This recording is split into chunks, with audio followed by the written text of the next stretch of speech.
alagaan mo ako, proteksyonan mo, at proteksyonan mo rin ang pamilya ko. Sigurado magkakasundo tayo. Okay? Hmm? Opo. Hmm.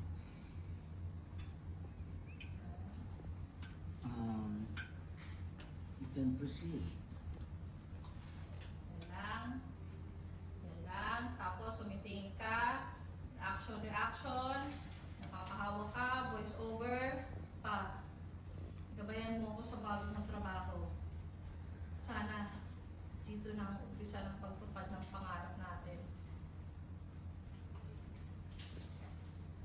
Standby. Excuse me po. Exit. Action. Excuse me po. Mhm.